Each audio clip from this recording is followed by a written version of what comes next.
Bienvenue, la paracha de la semaine est Balak. Balak, roi de Moab, fait appel à Bilam pour se débarrasser du peuple juif. Pourquoi et comment Balak comptait-il éloigner le peuple juif de son territoire? Je déteste les béné Israël. Ils vont nous manger comme un bœuf qui arrache tout sur son passage, et nous perdrons notre territoire et notre vie.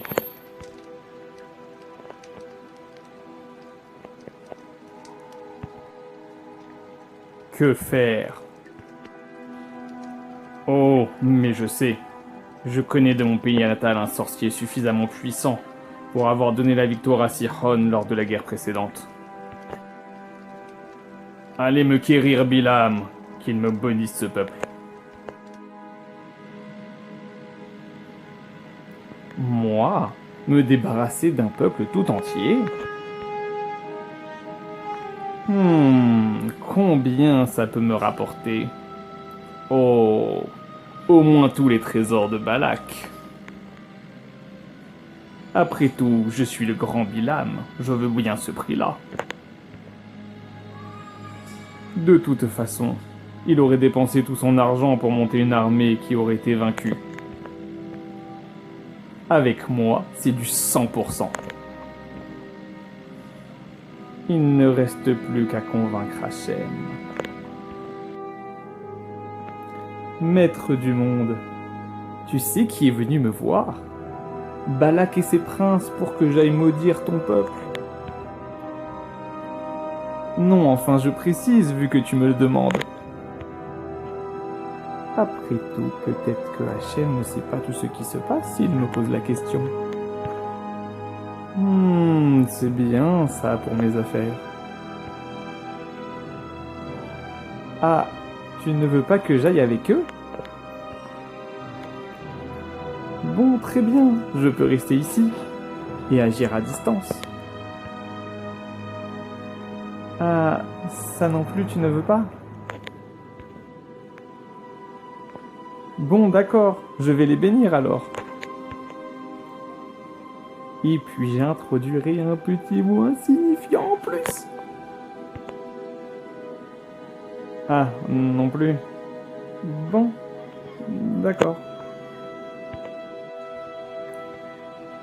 Oh, maître du monde, Hachem, ils sont revenus une deuxième fois me chercher.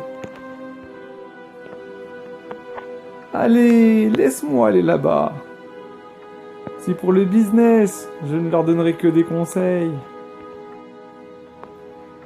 Et en plus, je déteste encore plus que Balak les béné Israël. Plutôt que les éloigner, ce serait bien de les faire disparaître. Mais pourquoi Hachem a-t-il accepté de le laisser y aller au final?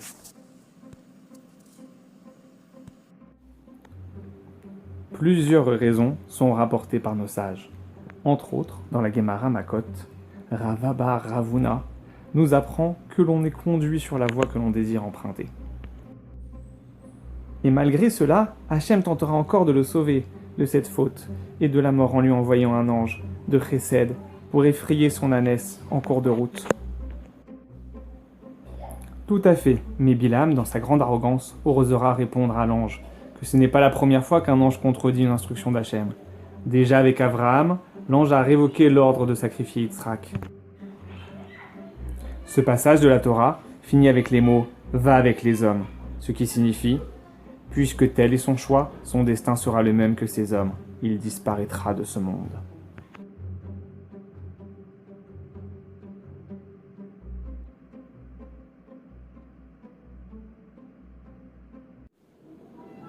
Attends, je ne comprends pas. Je t'ai trouvé pile l'endroit où un malheur s'abattra sur les béné Israël, et tu n'es pas foutu de les maudire. Que puis-je faire? Hachem ne s'est pas arrêté une seule fois de la journée. Au moins, tu pourrais éviter de les bénir.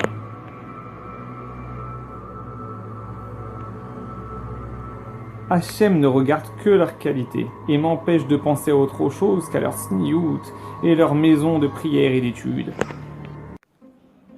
En effet, il est enseigné qu'il existe une fraction de seconde où Hachem se met en colère dans la journée, Mais à propos de ce passage, dans Micha 6, il est écrit « Souviens-toi de ce que méditait Balak et de ce que Bilam lui a répondu, afin de connaître les justices d'Hachem, c'est-à-dire sa grande bonté de ne pas s'être mis en colère une seule seconde dans la journée pour protéger ses enfants des accusateurs. »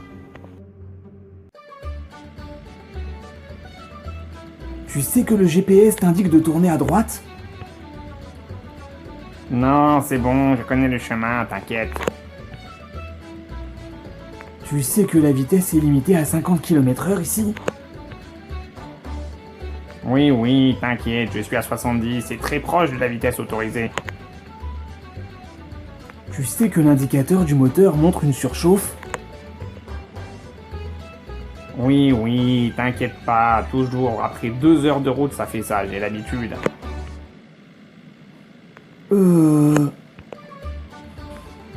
C'est bon, t'inquiète pas.